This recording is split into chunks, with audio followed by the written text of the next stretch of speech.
So here we're thinking out about the blood supply to the liver.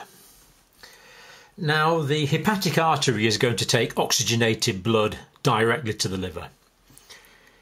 The aorta, as you know, derives from the left ventricle, and the hepatic artery is basically a branch from the aorta.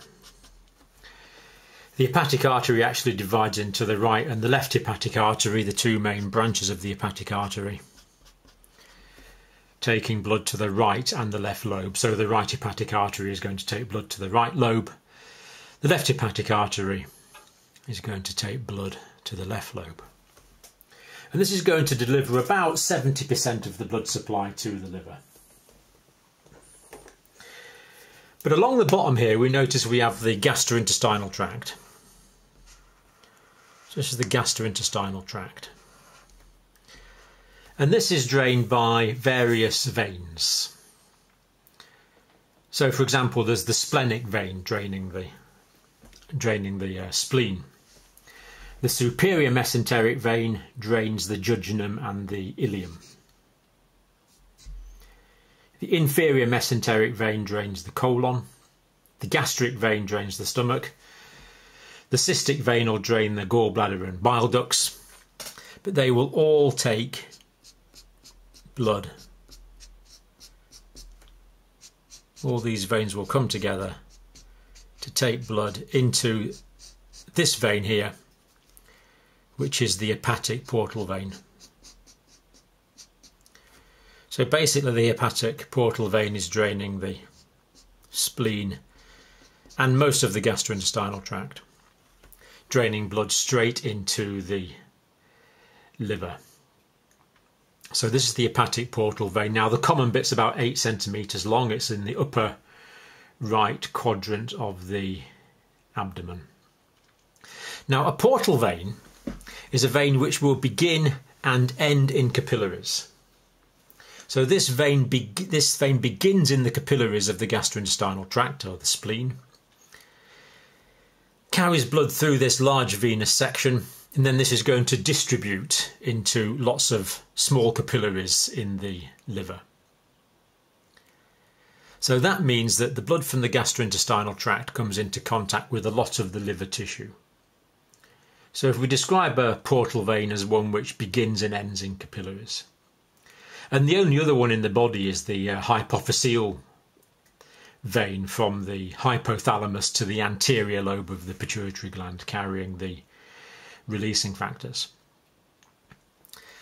So why is this arrangement as it is? Well, the gut contains lots of toxins derived from bacteria. And even some bacteria themselves could escape into the blood supply from the gut. That's why in the liver there's numerous hepatic macrophages to phagocytose any bacteria which manage to escape.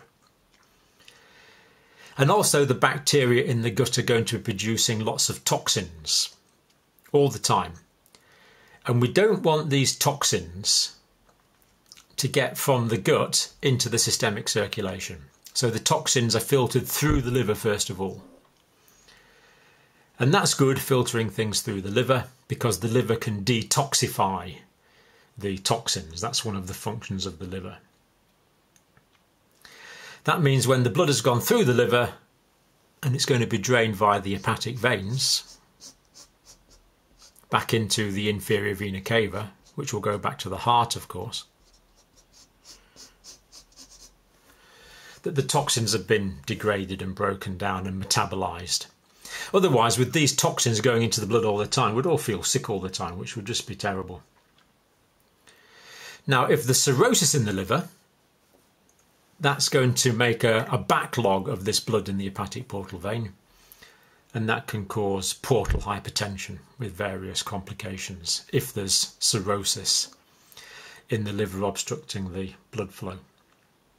But under normal circumstances, in happier days, the liver, of course, is producing, or the gut rather, is absorbing lots of nutrients which are going to go to the liver to be processed, amino acids and monosaccharides and useful things will be processed in the liver. The biochemical factory of the body, the liver does all this sort of processing. And then once the blood has been through the liver, it's going to drain via the hepatic veins. So blood from the liver lobules, or the central vein in the liver lobules, will collect together into smaller veins and larger veins. Now there's 3 large upper hepatic veins, the left, middle and right, draining the 3 parts of the liver. And there's also several lower hepatic veins. But it doesn't matter too much for the purposes of this talk. They all drain from the hepatic vein into the inferior vena cava. And of course the blood's going to be relatively low in oxygen, high in carbon dioxide. But it's also going to contain nutrients. In periods of fasting it will contain more glucose because glycogen from the liver will be broken down. And blood in the hepatic vein will contain less toxins because, as we've said, the liver breaks down toxins. And this is also true for drugs. So drugs taken enterally are absorbed via the gastrointestinal tract, but some of that drug is metabolized in the liver. This is called a first pass effect or first pass metabolism. So the first time the drug goes through the liver, it'll be relatively high. It'll be in relatively high concentrations because it's come from the gastrointestinal tract. So it'll be in relatively high concentrations and the liver's able to metabolize a proportion of that. And that's called first pass metabolism. That's why the dose we give of enteral drugs is often higher than the dose we give of drugs that we're going to give intravenously or parenterally via intramuscular injection or some other parenteral route. So the blood supply to the liver, 30% the highly oxygenated blood from the aorta and hepatic arteries, 70% from the gastrointestinal tract for all this biochemical processing. Now it's true that the liver is a very metabolically active organ, so it does need a good oxygen supply. That's why we have the hepatic artery. But of course the blood draining from the gut is not fully deoxygenated. It's probably still got oxygen saturations of around 75%, so it's still useful in terms of oxygen. And finally on this diagram we notice the bile being formed by the liver, which is also draining into the gastrointestinal tract, giving another aspect to this interesting aspect of circulation. So a very important aspect of the circulatory system, processing nutrients, killing bacteria, breaking down toxins, and something we need to take account of in our pharmacology. So in this video we're going to use some more diagrams to try and get a feel of the overall structure of the liver and the way the liver is composed of lobules. But from the front we notice that there's 2 main lobes in the liver. We've got the right lobe, which is here, the larger right lobe, and the smaller left lobe. So these are the lobes. Now there's actually 2 smaller lobes behind that you can't see from the front. These are the large lobes, the large right lobe, and the smaller left lobe. And underneath here we can just see the tip of the gallbladder underneath the right lobe. And there's a falciform ligament that we see separating the 2 lobes of the liver. Now if we look at this in detail, we'll see that the liver is actually made up of these smaller lobules, these hepatic lobules. Now these are traditionally described as hexagons, and in humans they are reasonably hexagon, but they're not that regular. The original work was done in pigs, adult pigs, and they do have very regular hexagonal lobules. But it's still basically accurate for humans. The liver is made up of these lobules. And these lobules are very small. They're probably about 1 to 2 millimeters in diameter. And they're actually columns, sort of the columnar shaped structures. So they might be about 2 millimeters long. going into the plane of the diagram. So 1 to 2 millimeters in diameter. Now, if we look at a single hepatic lobule, so this is one lobule we're looking at here now, one lobule, and we see it's made up of hepatic plates. Now the hepatic plates are made up of individual hepatocytes. So there's a hepatocyte, there's a hepatocyte, there's a hepatocyte, and of course in between these are all hepatocytes. So these are double rows of hepatocytes. And that makes up a hepatic cellular plate. So here I'm colouring in blue the hepatic cellular plates. And in the middle we have a central vein as well.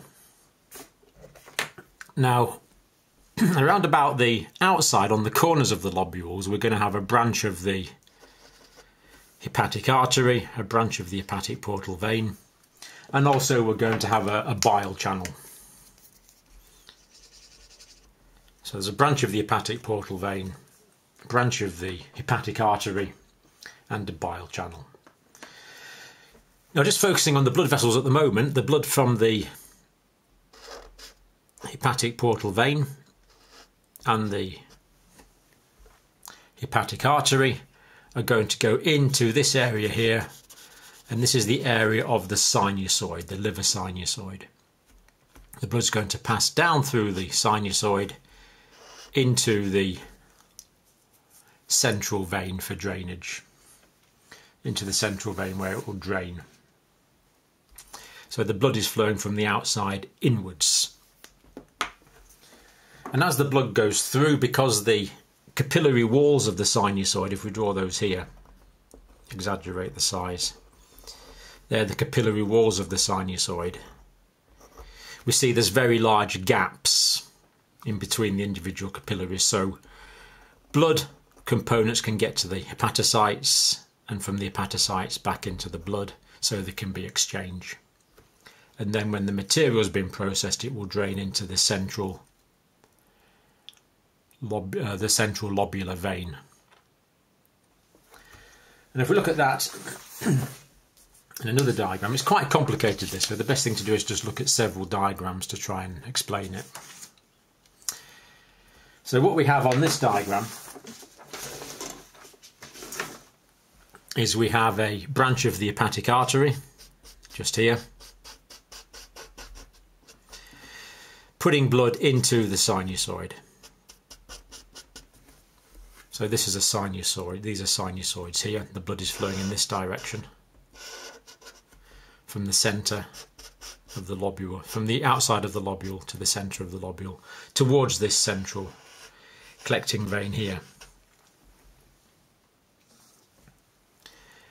At the same time, blood from the hepatic portal vein, which I'm going to draw in blue here. As we've said before, the blood in the hepatic portal vein is partly oxygenated. But that will also go into the liver sinusoid, the liver capillary, and it will mix with the blood from the hepatic artery, and that blood will all drain towards the central vein. And again, this allows time for materials to be taken out of the blood into the liver cells. Here's the hepatic plates here, these rows of hepatocytes. The liver cells, the hepatocytes, quite large cells actually, and these are the functional units of the liver, forming these hepatic plates. So we see rows of hepatocytes composing cellular plates, and the sinusoids in between here. They're the blood capillaries. The sinusoids are just the name for the blood capillaries in the liver, really, with their very permeable walls. So blood is going into the sinusoid through a branch of the hepatic portal vein and a branch of the hepatic artery.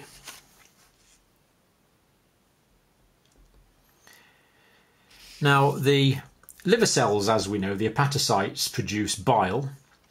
So what they have is this side of the hepatocyte here. You could call that the blood-facing side, because that's in contact with the blood, and the same there, that's the blood-facing side. But the middle bit is the bile-facing side. Let me show you what I mean by that.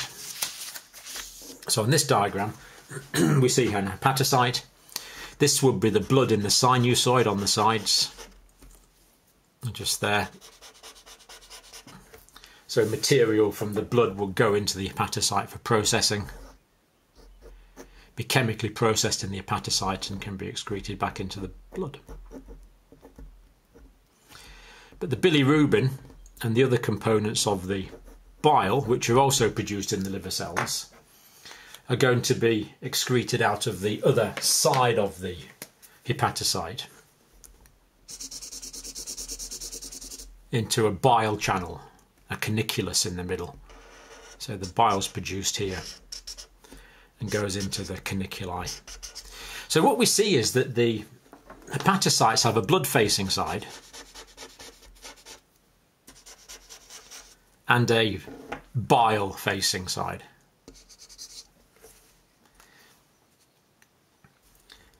And carrying on with this explanation, let's look at another diagram. So here we have the central vein on top here. Now, here we have a branch of the hepatic artery taking blood into the sinusoid. So this is the sinusoid here. This is the sinusoid, taking the blood through to the central vein. In this case, about 30% of the blood supply to the hepatic artery, about 30% of the blood supply to the liver is from the hepatic artery.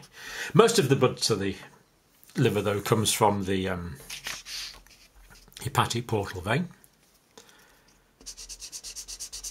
And that blood is also going to drain into the sinusoid, mixing with the blood from the hepatic artery, or going towards the central vein for drainage. Here we have the individual hepatocytes.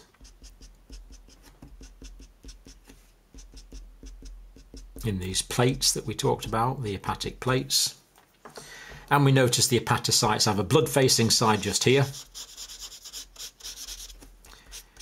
allowing material to go in and out from the blood.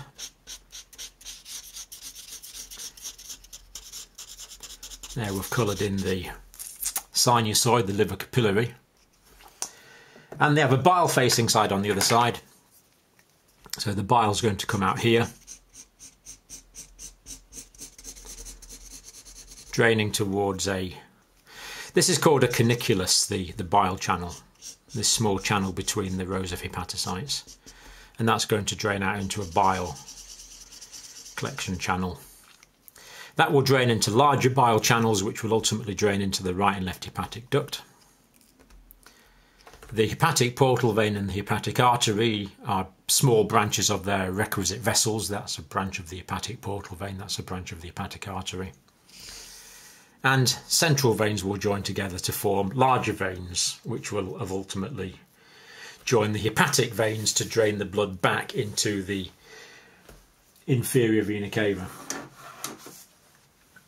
So what we see is that blood is flowing in one direction and bile is flowing in the other direction. The inward flow is actually called centripetal flow, so the blood is flowing in the centripetal direction. And the bile is flowing out in the centrifugal direction. The flow of the blood and the bile in opposite directions.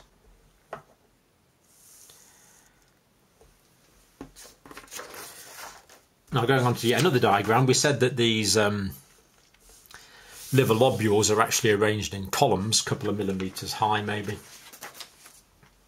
So here we see the hepatocytes in a more three-dimensional picture. These are the individual hepatocytes, the liver cells. The actual individual liver cells are about 50 15 to 20 micrometers in diameter. They're quite big for cells. And we notice that the blood is, we haven't illustrated the supply of blood vessels here, but here's the blood in the sinusoid. And we notice that the vascular endothelial cells comprising the capillaries have large gaps in between them. There's a large gap there. These are the fenestrations. So these fenestrations allow the movement of material through the gaps into the hepatocytes and then process material from the hepatocytes back into the blood. But I think you can see this is a sinusoid here. The blood is flowing here. That will be going towards the central vein. And the bile is flowing out the way. The bile is flowing out the way like that into the bile collection channel. So we've got the two directions of flow that we see there.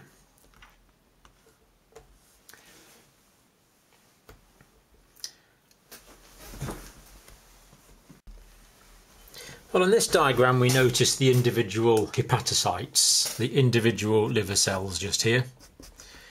Relatively large cells, each with their own nuclei. The hepatocyte is in some ways the functional unit of the liver. The biochemical processing that goes on inside the liver occurs within the individual hepatocytes. But the hepatocytes, as we know, are arranged in these plates.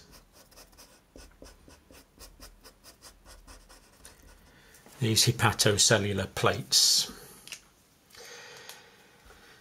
Now, one of the things that the liver does is it produces bile. The bilirubin will be taken up from the blood side of the hepatocyte, which we'll see again in a minute. And the liver only excretes the bile, or the hepatocytes only excrete bile from one side, from this side of the cell. It's pretty clever, really. They only secrete the bile from one side. And that bile goes into a caniculi, which will drain into a bile duct. Ultimately, of course, going to the right and left hepatic ducts, joining the cystic duct to go into the gallbladder, and eventually on into the duodenum. So we see we have the individual hepatocytes now coloured in, producing bile. The bile will emulsify fats. So it's getting rid of the waste bilirubin from the blood, but it's also emulsifying fats, which is good. Now, the blood supply to the liver is via the hepatic artery and the hepatic portal vein. But here I've just drawn one supplying blood vessel. Here we have a blood vessel. It doesn't matter too much which one it is. It's supplying blood. And it's supplying blood into this vessel here, the liver capillary, which is a sinusoid. So that's the blood going in there, and the blood is going towards the centre from the periphery. So at the corners of these hepatic lobules, for a long time people have described triads. And the triad was a combination of the branch of the hepatic artery, a branch of the hepatic portal vein, but we've only drawn one of them in this diagram. And the third component of the triad was the larger bile duct. But we now know that that was slightly wrong, because there's actually 4 vessels in each corner. We'll see what the fourth one was in a minute. So there's an adjacent sinusoid there, also taking blood towards the central lobular vein, which will drain out from the lobule into progressively larger veins. So the blood supply to the liver, about 30% from the hepatic artery, about 70% from the hepatic portal vein, but both draining into these sinusoids. And we notice that the capillaries in the sinusoid, if I have a different colour for capillaries maybe, just use my pen. Here's the capillary cell walls, the vascular endothelial cell walls. What we notice is there's large gaps between these individual cells with the arrows in here. We say these capillaries are fenestrated, there's large gaps. Now, because there's large gaps between these individual endothelial cells, it means that more can escape from the blood capillaries. So normally in the systemic circulation we would say that the capillaries have relatively small gaps between the individual cells, limiting the amount that can escape. But because there's bigger gaps here, this means that more fluid can escape into this interstitial space. So we notice there's a large interstitial space around the sinusoids. This is called the perisinusoidal space, the space around the sinusoids. So here's tissue fluid forming from the blood. More tissue fluid can form than usual, and some proteins can escape as well. So this intercellular fluid, the fluid between the cells, the intercellular fluid in the perisinusoidal space, is quite abundant. There's a lot of it because there's big gaps, there's big fenestrations. This perisinusoidal space used to be called the space of Dis, or the perisinusoidal space of Dis. And that means that material from the blood comes into contact with the hepatocytes, so material can be taken into the hepatocytes for processing. Once processed, it can leave the hepatocytes and drain. Now, most of the tissue fluid that's formed is going to be reabsorbed. So most of it is actually going to be reabsorbed and flow in this direction, not the direction I've drawn the arrows. The arrows that are originally drawn on this diagram were the flow of the lymphatic fluid. So most of the tissue fluid will be reabsorbed like this, because we know that typically tissue fluid is formed at the arterial end of a capillary and reabsorbed at the venous end of the capillary, and most will be. But there's more tissue fluid not reabsorbed in the liver than any other tissue. And of course this must be drained, and it's drained as lymphatic fluid. So it drains into the lymphatic vessel. That's why there's actually 4 vessels in each corner of the liver lobule. The first vessel is going to be the hepatic artery, the second is going to be the hepatic portal vein, the third is going to be the bile ducts, and the fourth is the lymphatic duct. And actually the liver will produce maybe up to 2 litres of lymphatic fluid per day, about half of the total volume. And to allow material to go in and out of the liver cell, these cells actually have microvilli. So I've drew one here. So if this is the hepatocyte, it's actually this kind of shape. It's got these microvilli to give a large surface area. So this would be the bile side. There'd be another one on that side, producing bile, putting that into the caniculi in the middle, in that direction. Liver cells are two-faced. They've got a bile face, side that faces the bile, and a blood-facing side. But of course we can see that this blood-facing side is actually filled up with the lymphatic fluid, the tissue fluid. It's tissue fluid at this stage, it's interstitial fluid at this stage, in the interstitial space. It only really becomes lymphatic fluid when it enters the lymphatic vessels. So at this stage it's the lymphatic fluid. Material from the lymphatic fluid goes into the hepatocyte for processing through the large surface area and will be exported once it's processed.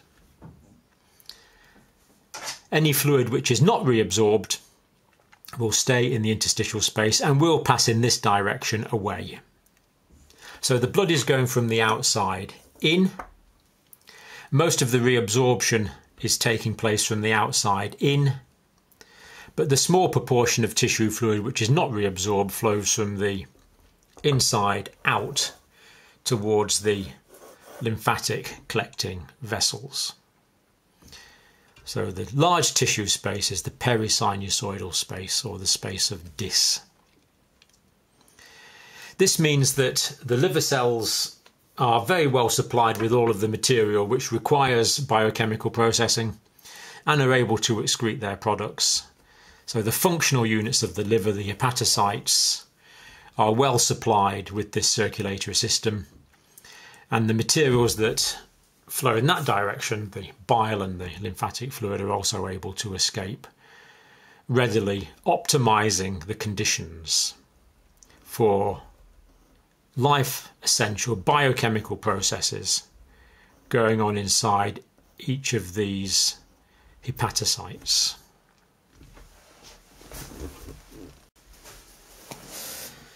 Now, if we think about the liver, it's in two lobes. So there's the right and left lobe in the liver. But within the lobes there are lobules, like this. And typically they're described as hexagonal, six-sided lobules. And of course they're actually microscopic, they're only about 1 millimetre or 2 in diameter. Maybe about 2 millimetres long. And the liver's got maybe 100,000 of these lobules, roughly six-sided structures. Actually, the early work on these was done in adult pigs, which have got quite well-defined hexagonal lobules, but humans are less distinct. So let's get it right. Lobes, there's 4 large lobes in the liver. There we've drawn the right and the left, but there's 2 smaller ones behind. So they're the lobes, but these are the lobules. And there's about 100,000 lobules in a liver. And in the lobule there's the central lobular vein. Now at the corner there's different vessels, structures. So there's bile channels, which we'll do in green. There's channels from the hepatic artery, which we'll do in red. Channels from the hepatic vein, which we'll do in blue because it carries relatively deoxygenated blood. And initially this was called the triad, but we now know that there's lymphatic vessels as well, which we'll draw in yellow. Now, what we have in the liver are capillaries. So the capillaries go from here down to the central vein, like that. And the capillaries have it's an endothelium like this, vascular endothelium lining it. But there's very big gaps in the cells. We say that it's fenestrated. So if that's the internal lining of the capillary, we see there's lots of large gaps, fenestrations in the capillaries. So this capillary wall would be fenestrated like this. Then there's going to be another capillary from there, another one from there, another one from there, another one from there, and from there. So these are the hepatic capillaries, or sinusoids. So the hepatic capillaries are called sinusoids.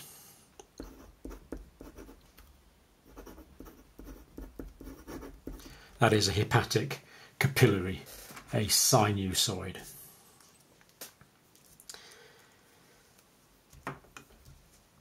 So the blood is going to go from there's going to be a channel there, from the hepatic artery into the sinusoid. And it'll be the same from the channels there and from there. blood is going to be flowing into these sinusoids from the hepatic artery. 30% of the blood supply from the hepatic artery.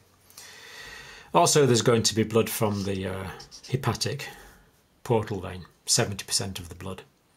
And that blood is going to mix in the sinusoids. Now, I've drawn the blood from the hepatic portal vein as blue. It's actually relatively oxygenated blood. It's still about 75% saturated. Whereas the blood from the hepatic artery, of course, will be 98, 99% saturated probably. But here's the blood in the capillaries, flowing towards the central vein, which will drain into larger veins and drain it away. So we have the sinusoids. Now what we also have in the liver, of course, are the hepatocytes. So these are the individual hepatocytes. And the individual hepatocytes are in double rows with a very small gap between them. In fact, you can't really see the gap between them from on top. It's more of a tunnel inside them, really. Same here. Rows of hepatocytes. The hepatocytes are the functional unit of the liver. The hepatocytes. Now, these are individual cells, of course, each with their own nucleus and able to carry out pretty well all of the physiological functions associated with the liver.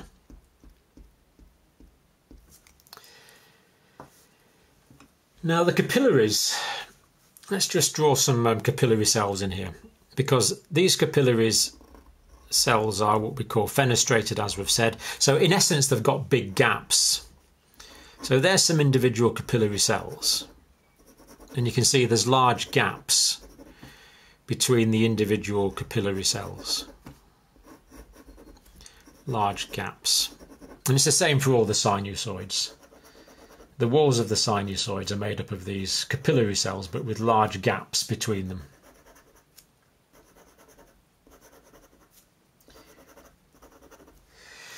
Now, the large gaps mean that a lot of tissue fluid can form.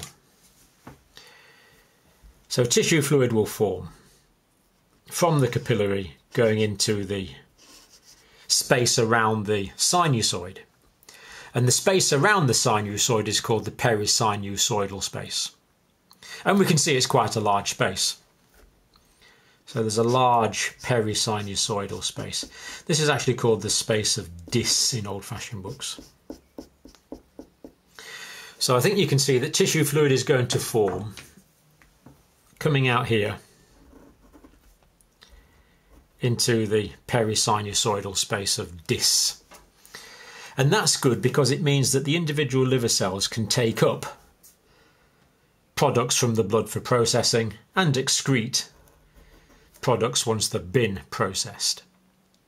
And if we actually look at one of these individual liver cells, we see that they're actually, the surface of them has microvilli like this to increase the surface area.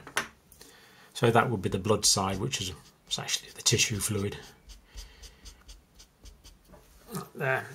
So allowing materials, large surface area for materials to come in for processing and materials to go out. So for example, under the influence of insulin, glucose will go in and be converted to glycogen. Under the influence of glucagon, glycogen will be converted to glucose and released from the cell. Or alcohol might be taken in, broken down by dehydrogenasing enzymes in the liver cell and then excreted as metabolites. It's these metabolites that give you the hangover actually when they get into the blood. Now when tissue fluid is formed, as you know, most tissue fluid will circulate along this way and most tissue fluid will be reabsorbed. So the tissue fluid will circulate down there and then the majority of the tissue fluid will be reabsorbed into the capillary. It's the same here, tissue fluid will be formed from here and reabsorbed. Most will be reabsorbed. but not all is reabsorbed. That which is not reabsorbed must come out, and it comes out in a bile channel, and that forms a larger, not a bile channel, sorry, a lymphatic channel. Thinking about the next bit. Comes out in a lymphatic channel, and that drains the lymphatics away. So blood is going into the capillaries here. It's going into these capillaries. Tissue fluid is forming. This tissue fluid is going over the surface of the hepatocytes. Here there would be an extra layer of hepatocytes I haven't drawn in, double layer of hepatocytes.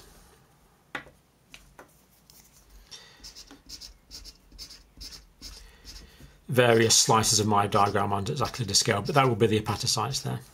You can see it more clearly on this, we've got the hepatocytes.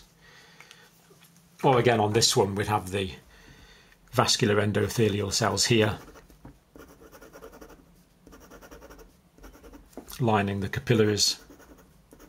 That is the sinusoids, and the tissue fluid forming into this space, so it comes into close contact with the hepatocytes, as we show on this blown up diagram. The tissue fluid which is not reabsorbed is drained in the lymphatics, and the liver is producing maybe about 2 litres of lymphatic fluid a day. So blood is going in from the hepatic artery, blood is going in from the hepatic portal vein, and lymphatic fluid is coming out and being drained by the lymphatics. Now, as well as that, we know that the liver produces bile. And liver cells are two-faced. They have a tissue fluid facing side, or blood facing side, but all the bile they produce comes out the back way like this.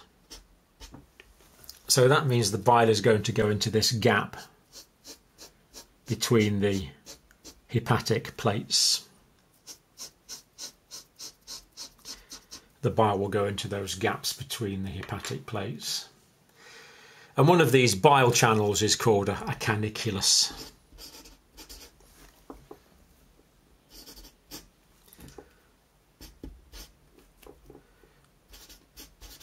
A caniculus, or a caniculi would be plural. So the bile is going into the caniculi. And it would be the same here. We'd have 2 rows of liver cells, 2 rows of hepatocytes. Like this. I've drawn an enlarged caniculi this time.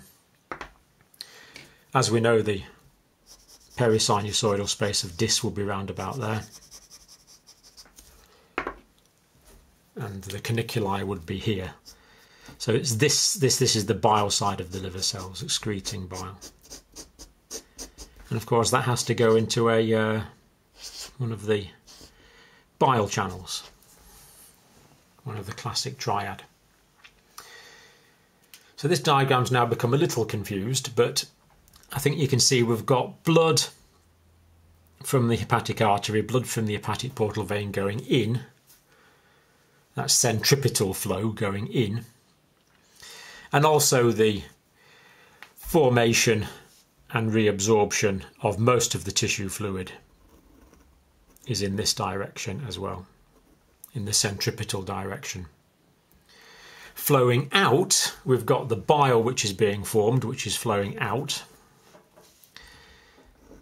That's the centrifugal direction. And we've also got the lymphatic fluid which is going out in the centrifugal direction. But all of this is to optimise the condition for the individual hepatocytes, to let them perform their vital physiological functions. So that's the classic liver lobule. As we said, 100,000 or so per liver.